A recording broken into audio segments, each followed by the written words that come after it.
All right, welcome back to part 2 of Death, Divorce, and Dicks. Today we're really going to dive into the dicks of... Not me being uncomfortable. I'm like, oh, this sounds way too raw right now. What did I say? Dicks of Ghosts of Dicks Past, right? Yes, that's what you said. Yeah, that's what I said. I said it. I said what I said. All right, let's dive in because, to be honest, this is going to be a little raunchy, a little silly, but it all comes from healing a wounded place, I would say. Absolutely. And just, I mean, the other episode, we really went deep into, you know, how to deal with grief and all these things that people do go through. The same with divorce. And now it's just like relationships. We're all in them. We're in them probably for the rest of our lives. And just things that honestly we wish we would have heard back then. Absolutely. To make it a little better and so I could have been a little happier. Yeah, absolutely. That's the intention of this episode.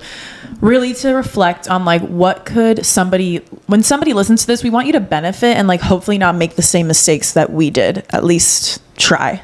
Absolutely. And listen, some things just happen and we have to go through them and it is what it is. But I look back and I'm just like, damn girl, we could have avoided some certain situations for sure. Yeah. You know? Yeah. So, okay, let's dive into it. So you guys heard my last spiel on, you know, divorce. Dad left when I was little. And I feel like obviously this ties into relationships because it's like I would just crave the male gaze. And it's so... Don't we all? I'm like, it's so sad because it's like, why do I need to be looking externally? And this isn't even like looking externally for like people's approval in general. It's like looking specifically for the male Gaze. to accept and to think I'm pretty or to, I don't know, just be into me. Because if I think guys are into me, then great. Then like I have worth, I have value. If they're interested in me, like great. And it's not that like, I think this ties in like with the parent part because it's just like, listen, I don't want to sound like this, but it's kind of like, maybe I wasn't good enough. He couldn't have stayed here in Miami. Why do you have to move away and kind of start a new family? Am I not good enough? If my dad doesn't want to hang out with me. Mm-hmm. By the way, you guys, my dad is so sweet. I'm just saying, these are just like the feelings that sometimes we have, you know? And it's just something that they do, it triggers us and we just need to work through it. So it's kind of like, well, if I can't get his attention, like how else can I get attention? Mm-hmm. Right? So how old were you when you are like having these revelations? You know, well, now that I'm thinking about it, it's just like, I think I always liked having male attention, like since the 6th grade. Sorry. Mm-hmm. Anyone who's hearing this and knew me, they're like, yeah, bitch, you probably love the fucking attention. They're probably like, yeah, you would dance in the school hallways and all you wanted was attention. Sue me, all right? And my moon is in Leo too. Yeah, true. And... There was always that girl, you know? Yeah, right. So, yeah. So I think like I always just kind of like liked it. But obviously it gets different like as you get older, you know? And then I want to say that as soon as like I broke up with my high school boyfriend, I was kind of like, woo! Party time. You know, like I no longer have a quote unquote safe zone. Right. So who else can I find this from? Mm-hmm. My dad doesn't live here. He's across the country. No dad at home. I'm like, where can I get this male security blanket from? And I think it kind of like was there. So kind of like my senior year to college. And I just kind of would be with these guys who would just give me the bare minimum. And I was like down for it. And why? No, like, I know. For what? Obviously. Like, I remember. Think, by the way, like you're not special for doing that. No, still not special. I'm a fucking idiot is what I am. It's just like. I'm saying every fucking girl goes through that. No, I know. Because we all want the chase. Girly pops, why do we want this? It's so addicting. It is. And then he's like, it's like self-harm. It kind of is. Well, that's the problem. Like you cry all night and you're like, who is he with? Where are they? And like in college, at least, it was like the height of Snapchat. And it's like, he's on her Snapchat story. He's in the background of this party. I know what party he's at. I'm going to show up at this party. Do you remember how also Snapchat will tell you best friends? Oh my God. So you're like, you know that they're talking. You know that this is going on. So I remember like I had a silly little stupid boyfriend for like 2 months, like going into my college year. And I was like, he's older. Like he's hot. Like, oh my God, whatever. And like he cheated on me. And like I had never been cheated on before that. And I was just like, okay. And then it's so fucking stupid. And then he was like, no, but I'm so sorry. I love you. And I'm like, yeah, okay, love you too. Let's stay together. Yeah. It's like, why? And then we broke up like 2 days later over FaceTime when he was drunk in a taxi on his way back home from a party. He's like, actually, I can't do this. And I was like, wait, so how the fuck would I say I love you? Okay. Guys, it's just so stupid because, and then back then I was just like, I should have been like, all right, fuck you. You sure, cheated on me, whatever. It was 2 months. It wasn't even a real relationship, but it's kind of like, why even put up with that? Because we feel bad. Yes. And I don't know why, but it's like, then when they come crawling back and they're like, I'm so sorry, like, please, I love you so much. You're like, I felt bad. I'd be like, oh my God, like, I don't want to hurt your feelings, even though you just hurt mine 37 times. But you know what? Okay, sure. At least that's how I was. I would feel bad. Even if I knew, like, if it didn't feel good in my stomach to say, like, yes, like, let's get back together, I still would do it. Yeah, and that's why I was kind of down. Like, I was like, yeah, no, let's stay together. This is fine. We'll work through this. Yeah.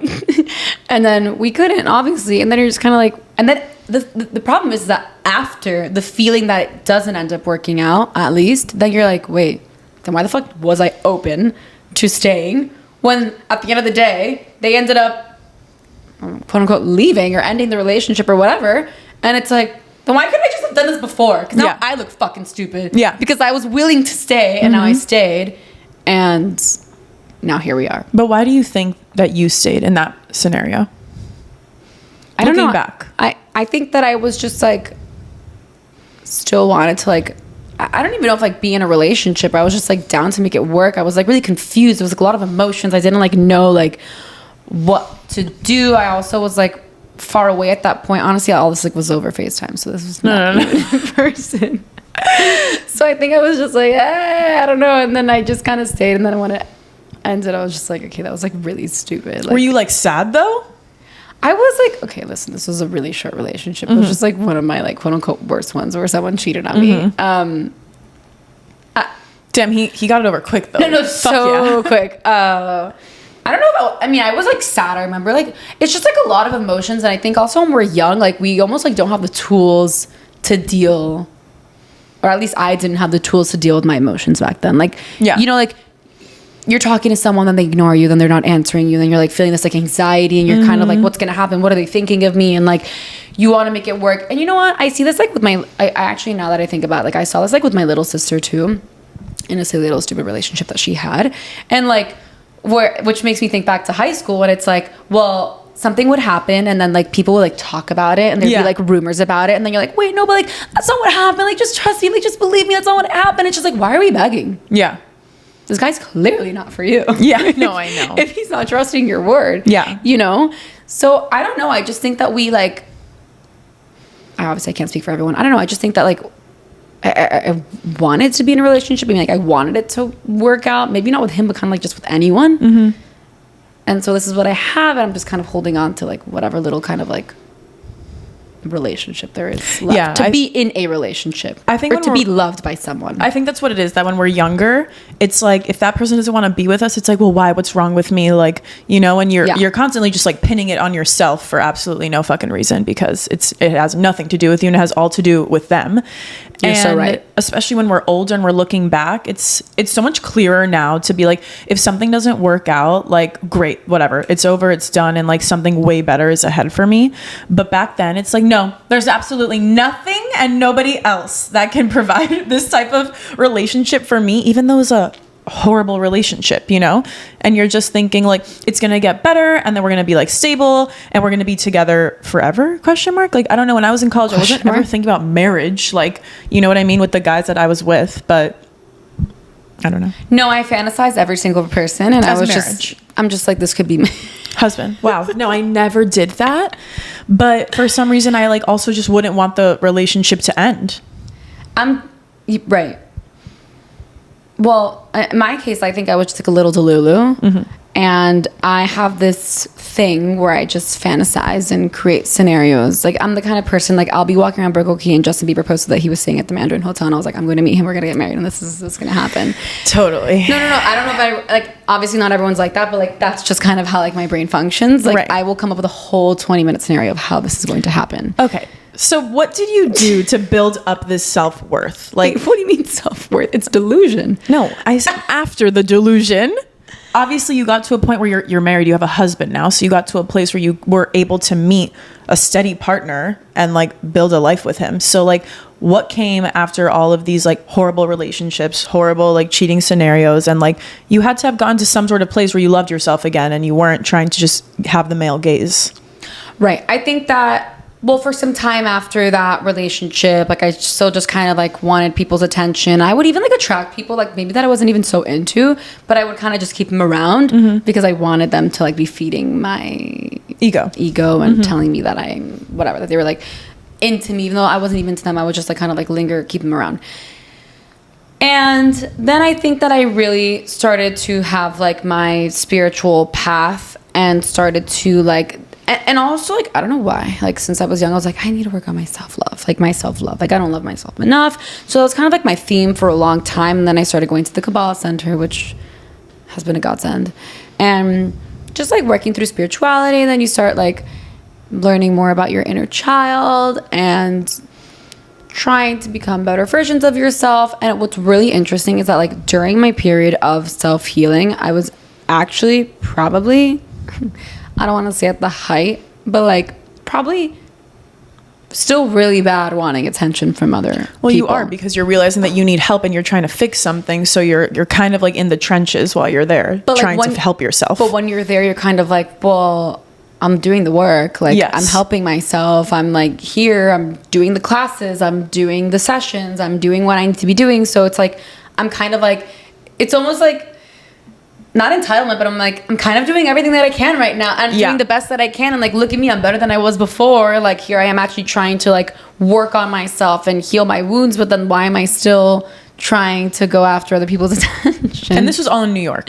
This was all in New York. Because I really do think the environment makes a difference. I think that the environment makes a huge difference. And New York is constantly like dating and flirting, and you're going out all, like you go to work all day, then you go to happy hour, then you go out at night, and then you're back home like, and you're basically asleep for 5 hours, then you do it all over again the next day. I just think that I was like clinging on to like any person who would give me a little bit amount of attention. Then I'd be like, this is the one now. This is the one that I'm not marry, but like kind of like, all right, like let's see if we can like make something work. And I don't know why I was just like craving that kind of love. And I think like in that period of healing, like I still really didn't have that self-love. So then what was the turning point for me was when I ended up coming back in January of 2020, and I was like starting to really work more in real estate here in Miami. And it kind of like, I want to say this environment shift, which is what you were saying. It's like, I kind of started to work more.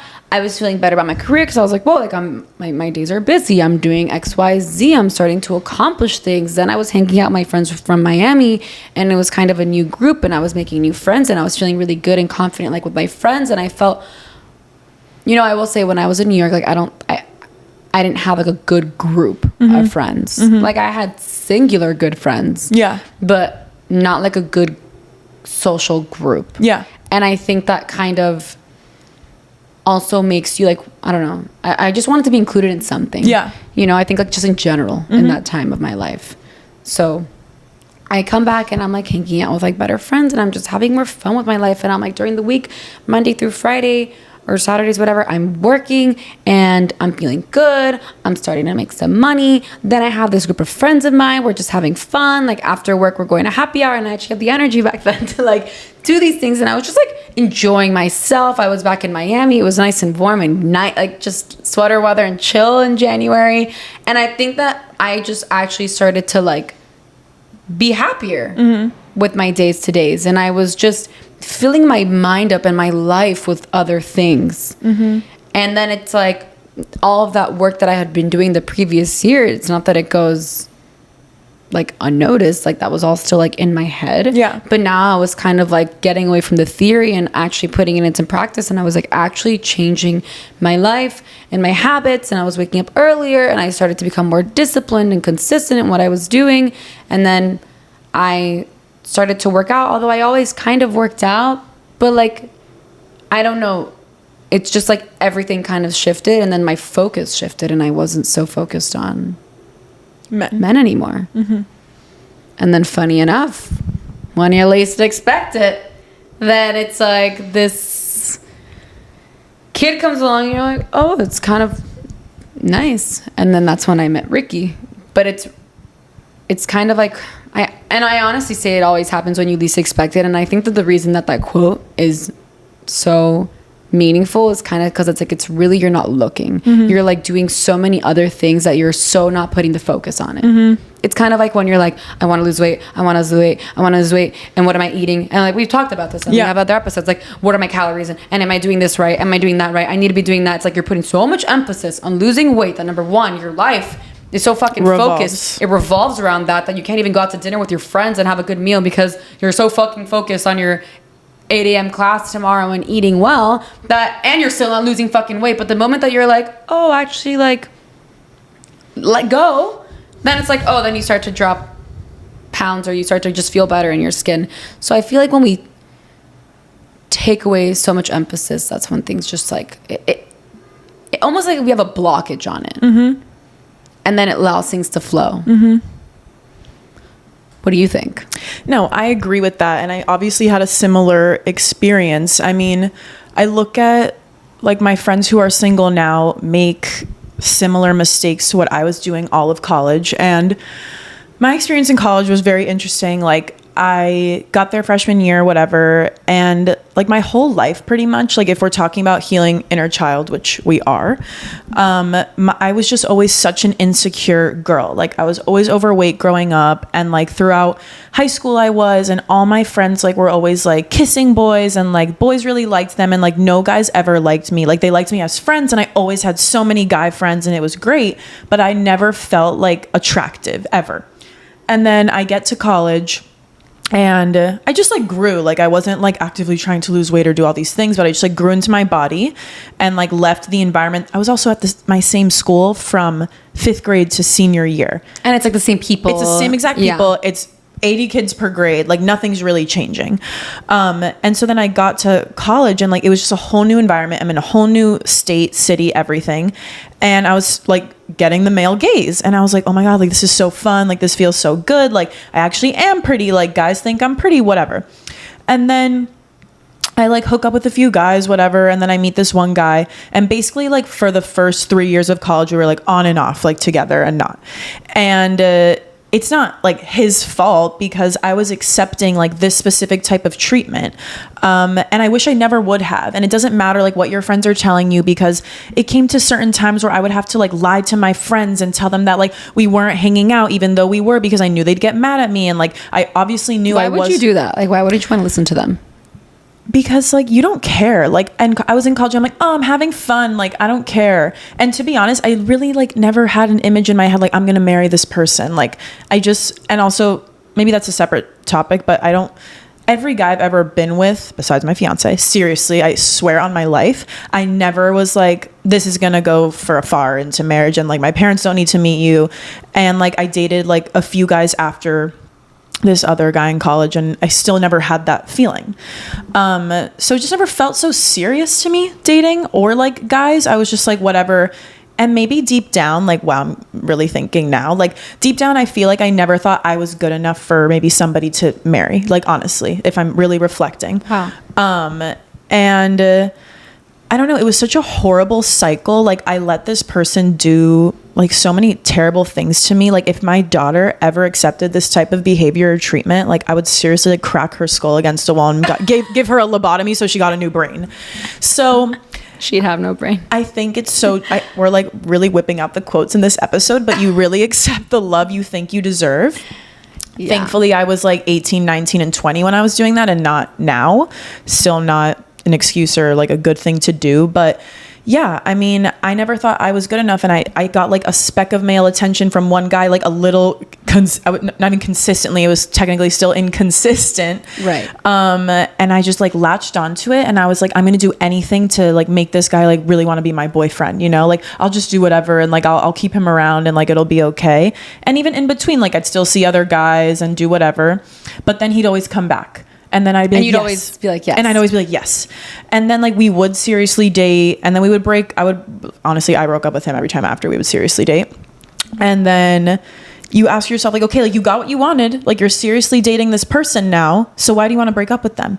And it's like, because you clearly like never, well, first of all, you can't ever forget the treatment that they gave to you, which was the case for me. Like I was like, I won't forget these things that you've done or like how you've made me feel. And so then I'd be like, this doesn't feel right. And then you just kind of like miss a person, and they're also like your close friend. Like if you're in a good relationship and you break up with someone because you know it's not right, you're still going to miss them, and you're still going to miss their presence, and you're going to miss like, especially in college, it's like you're in a whole friend group. So if you're not dating that person anymore, like honestly, your social life is fucked too. So then you're losing friends, you're losing the guy you were with. So sometimes it's just easier to like stay in those positions to like have a fun time and not take it so seriously. But it's just not worth it because it causes a lot of detriment to your brain chemistry, I would say, and following relationships, because then you kind of never think you're going to be good enough for anybody. And you allow that treatment to like continue. So what was like the turning point for you? Because if you're in this constant vicious cycle of thinking, I'm not good enough, I break up with him, I get back together with him, like when was like enough? Enough was enough one summer. It was COVID, and we spent a lot of time together in COVID, and this was probably like the most serious we ever were when we started dating for the last time.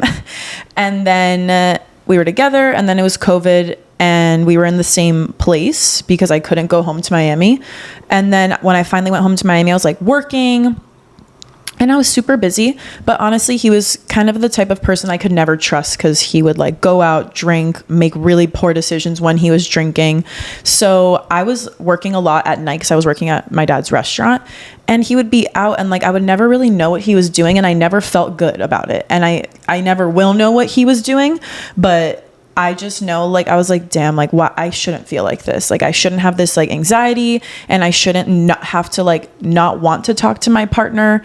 And it came to a point where, honestly, I was being so distant. He's like, why don't you want to talk? Like, why don't you want to do anything? Whatever, like, whatever.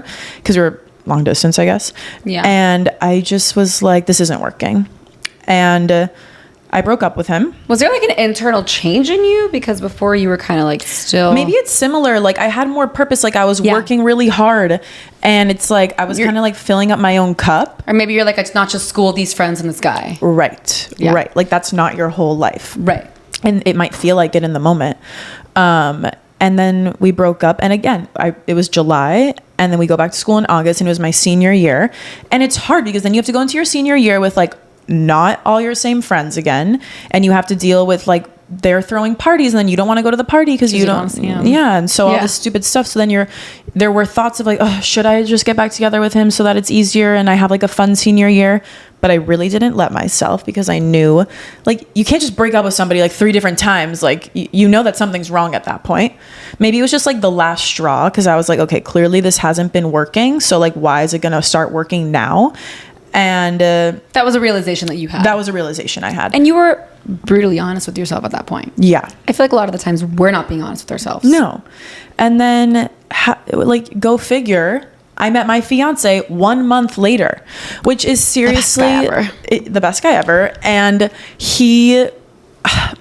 I tell my friends this all the time. Like, you are not confused when you're with the right person, because I met Riley, and from the start, he was like calling me every day. Let's go on a date. Let's do this. I'm picking you up in between baseball practice and class, like to go get lunch. Like anytime he could see me, he wanted to see me, and he made me feel so loved. And it wasn't like this overwhelmingly toxic love either. It wasn't like, oh, I'm obsessed with him. Or like and love I can't. bombing. Yeah. It was, and I was like, this is chill. Like he's a cool guy. Like I really love his energy, and I really like being around him. And he's looking for you. He's like texting you, he's calling you, etc. Yeah. So it really does happen when you least expect it. And I think at that point, like some people can be like, oh, but you didn't give yourself enough time to like heal and do all these things. But I think by the end of that other relationship I had, like there were so many ups and downs in between that I was already in my head, like so far moved on, and like really knew that I could no longer accept that type of treatment if I wanted to like live a happy life. So that's why I do think like a month later, God put this guy in front of me. And we said this in the last episode, in Marianne Williamson says in A Return to Love, like the next person that's put in your path, maybe he's just there to make you feel like beautiful and worthy. And that's what Riley was, but he also just ended up being like the love of my life forever, till death do us part, you know?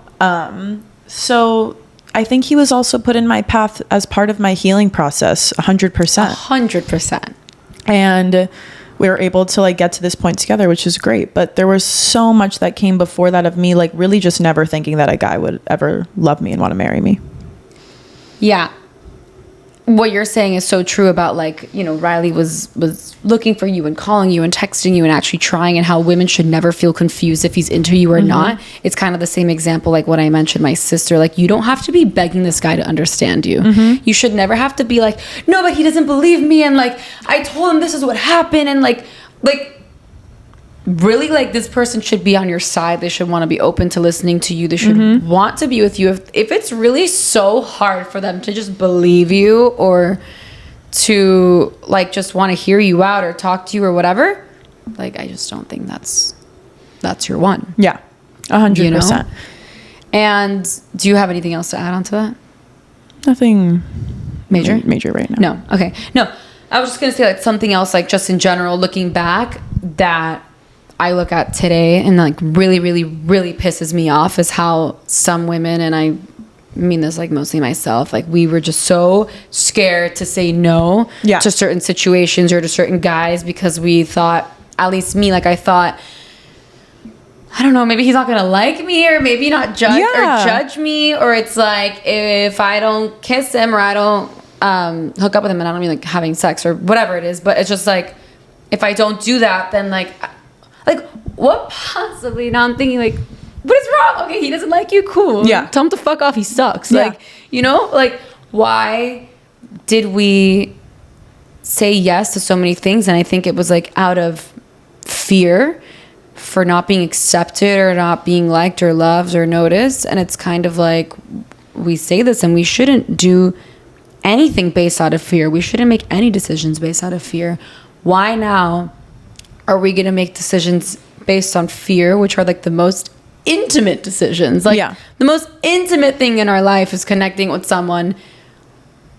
Why are we sometimes afraid to stand up for ourselves and just say, like, no, I'm not down. No, I don't want to go to dinner. No, I don't want to hook up with you. No, I don't want to go to your apartment. No, I don't want to go upstairs with you. No. Like, what's so wrong with that? There's nothing wrong with that. I would do the same thing.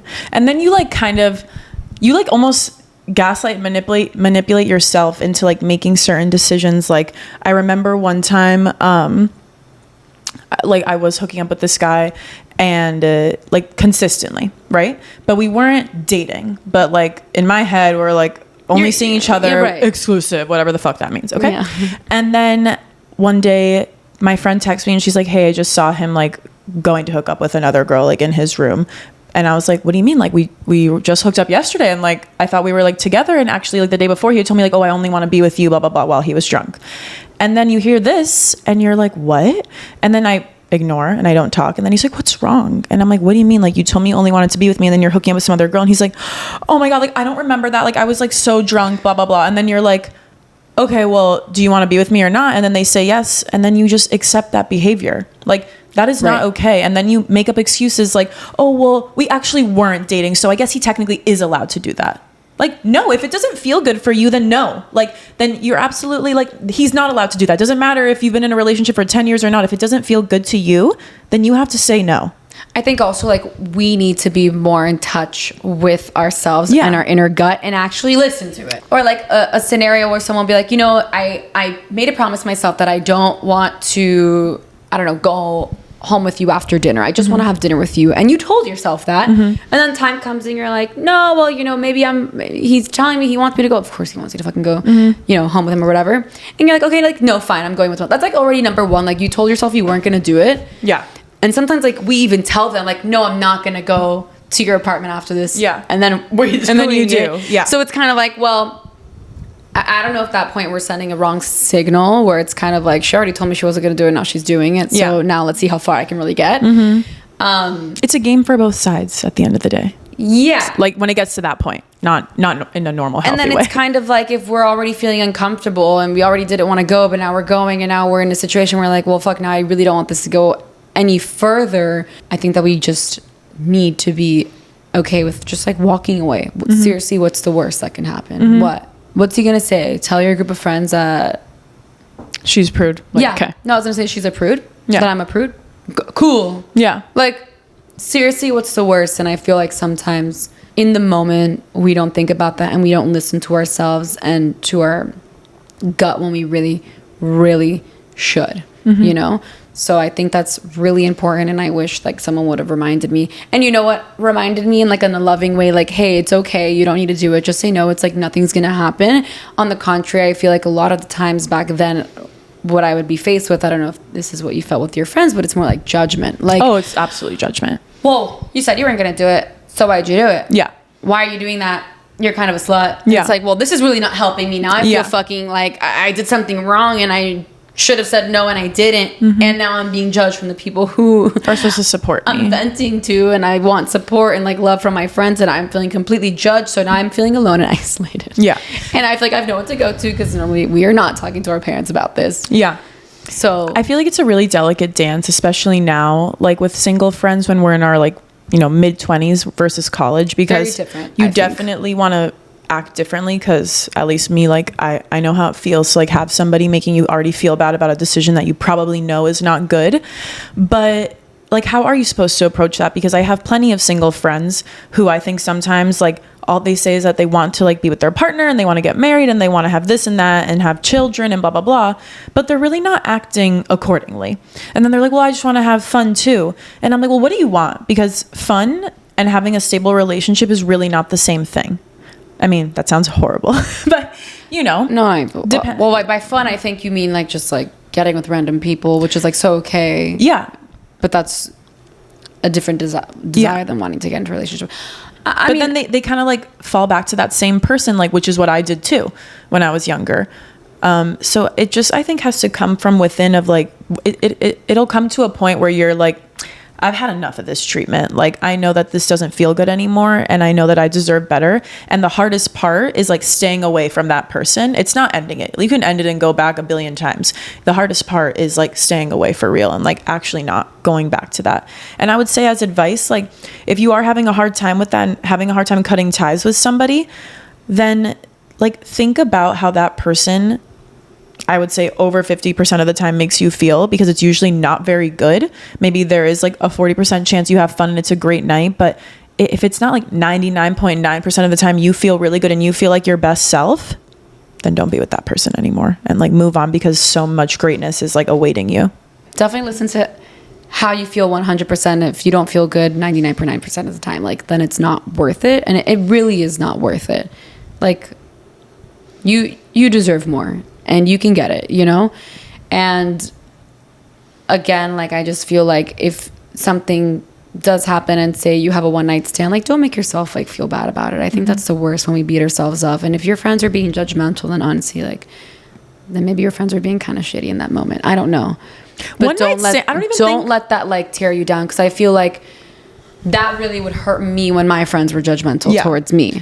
But I don't think even one night stand is the problem. I think the problem is like when you have this one certain like guy who you keep going back to, because I feel like that's a common theme in many women's lives. Like there's always going to be like one guy that people keep going back to because they say something to her like, oh no, but I do really love you, and then they end things and they're like, actually wait, I want to get back together. Like there's kind of always a guy like that. Did you not face that? No, maybe. Yeah. But I'm saying maybe like you can speak more to that, and I'm speaking more to like the other part where like don't beat yourself up. Like if you don't want to do something, say no and be very adamant about it, and no one's going to judge you for it. And then if you end up getting with the guy and you feel bad about it, you regret it, like don't beat yourself up about it. Like we're talking about two different things, which is okay. Yeah. Yours is super valid. And it's just more of like, don't beat yourself up for it. And I'm saying that sometimes the people around us make us feel bad about it. And if they do, then also that's not cool. Like I don't think anyone should, like in the same way we shouldn't be making fun of someone else. Like if you see they're clearly struggling with a bad decision they made, like the worst thing is like to make them feel even worse about it. Yeah. The other way around. You know, it's kind of like,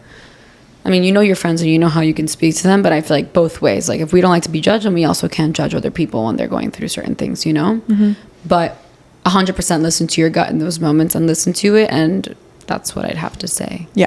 I mean, I'm like I know a lot of people that go through that certain scenario, like both sides, but when there's just like a fucking guy that keeps like on his terms ending and starting things with you again, like this guy's a fucking leech, bro, and he's a loser. Like stop going back to him. You're worth so much more. And when you're with the right guy, you're never going to be confused. Like I can't like say that enough. You will never, did Ricky ever once make you feel confused? Not once. Husband and wife. Not from the day I met him. Not once did I have one doubt of how much he was interested or liked me or anything. Right. And same with my fiance, and like that's not a coincidence. And I also want to stress, like when you're meeting your person, it's not this like you can meet someone and be like, I'm meant to be with this person. Like there are people like that, and guess what? I never ended up with any of them. and my friends too, like passion is an interesting thing. Passion is just completely different, and like both of us definitely fell in love with our partners just because like we were intrigued by them and they had good vibes and good energy, and like look at where it's gotten us today. And that's a very common theme among women in like steady relationships. Like rarely does it ever start with like you fell head over heels and it was this like toxic love explosion. That rarely happens, and if it does, it also rarely lasts. Correct. That's the thing. Because also like when you're in a relationship, the idea, at least for me, and I think for you too, is like to make this last as long as possible until we die when we're 90, 100. So it's like you can't possibly wake up and feel passion every single day. Right. The same way that you're not going to feel motivation. You go to the gym every single day. That is kind of like a short-lived emotion. Mm-hmm. And although we love this person, we want to be with this person, we're choosing to be with this person, we can't always be led by these, I don't want to say emotions, but like, yeah, it's kind of like I want to say like motivation is an emotion that we can't rely on. At that point, we need to rely on discipline. Do you know what I mean? And in a relationship, of course, we have emotions. I'm not saying like, oh, I have no emotions for this person.